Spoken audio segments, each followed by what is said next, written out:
America అండ చూసుకుని పాకిస్తాన్ రెచ్చిపోతోంది. ఆఫ్ఘనిస్తాన్ దేశం మీద అడ్డగోలుగా దాడులు చేస్తోంది. ఎప్పుడైతే అమెరికా ఫోల్డ్లోకి పాకిస్తాన్ వెళ్ళిందో అప్పుడే ఆఫ్ఘనిస్తాన్ అత్యంత తెలివిగా భారత్కు దగ్గరైంది. ఖనిజ తవ్వకానికి గ్రీన్ సిగ్నల్ ఇచ్చింది. దీంతో ఒక్కసారిగా పరిస్థితులు మారిపోయాయి. ఇవన్నీ కూడా అంతర్జాతీయంగా పెను ప్రభావాన్ని చూపుతున్నాయి. అంతేకాదు అమెరికా అండ చూసుకుని రెచ్చిపోతున్న పాకిస్తాన్కు ఆఫ్ఘనిస్తాన్ ఇప్పుడు చుక్కలు చూపిస్తోంది. ఇటీవల ఆపరేషన్ సింధూర్ పేరుతో భారత్ పాక్ మీద దాడులు చేసిన విషయం తెలిసిందే. పాకిస్తాన్ భూభాగంలో ఉన్న ఉగ్రవాద స్థావరాలను భారత దళాలు నేలకూల్చాయి. అనేక మంది ఉగ్రవాదులను హతం చేశాయి. దీని నుంచి స్ఫూర్తి పొందిన ఆఫ్ఘనిస్తాన్ పాకిస్తాన్ దేశానికి నరకం అంటే ఏంటో రుచి చూపిస్తోంది.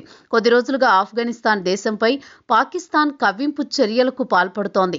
వీటిని మొదట్లో అంతగా పట్టించుకొని ఆఫ్ఘన్ ఆ తర్వాత కౌంటర్ అటాక్ మొదలుపెట్టింది. ఇందులో భాగంగానే ఆఫ్ఘనిస్తాన్ పాకిస్తాన్ దేశంపై దాడులకు దిగింది. ఏకంగా 58 మంది పాకిస్తాన్ సైనికులను హతం చేసింది. ఈ విషయాన్ని తాలిబాన్ ప్రతినిధి ముజాయిద్ వెల్లడించారు. ఆఫ్ఘనిస్తాన్ దేశంపై కొంతకాలంగా పాకిస్తాన్ కవ్వింపు చర్యలకు పాల్పడుతోంది. ముఖ్యంగా సరిహద్దు గగనతల ఉల్లంఘనలకు పాల్పడుతోంది. ఈ నేపథ్యంలో ఆ దేశానికి ఆఫ్ఘనిస్తాన్ గట్టిగా బదులిచ్చింది. ఏకంగా 25 పాకిస్తాన్ ఆర్మీ పోస్టులను ధ్వంసం చేసింది.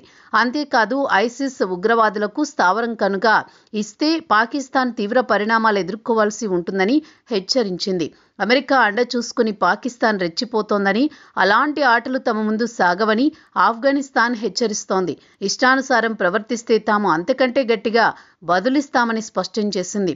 పాకిస్తాన్లో విలువైన వనరులు ఉన్న నేపథ్యంలో ఇటీవల కాలంలో అమెరికాకు దగ్గర కావడం మొదలుపెట్టింది. అమెరికా కూడా పాకిస్తాన్ అవకాశాన్ని ఆసరాగా తీసుకుని వ్యాపార ఒప్పందాలు కుదుర్చుకుంది. ఓ నివేదిక ప్రకారం ఈ వ్యాపార విలువ $500 మిలియన్ వరకు ఉంటుందని తెలుస్తోంది. అయితే దీనిపై ఇంతవరకు అధికారికంగా ప్రకటన రాలేదు. మరోవైపు పాకిస్తాన్ అమెరికాతో దగ్గర కావడాన్ని ఆఫ్ఘనిస్తాన్ అత్యంత లోతుగా పరిశీలించి భారతదేశానికి దగ్గరైంది. త్వరలోనే తమ దేశంలో ఉన్న ఖనిజాలను తవ్వి తీసే బాధ్యతను భారత్లో కంపెనీలకు అప్పగించే అవకాశం ఉన్నట్టు తెలుస్తోంది. ఇదిలా సాగుతుండగానే రెండు దేశాల మధ్య భీకరమైన పోరాటాలు జరుగుతుండడం విశేషం.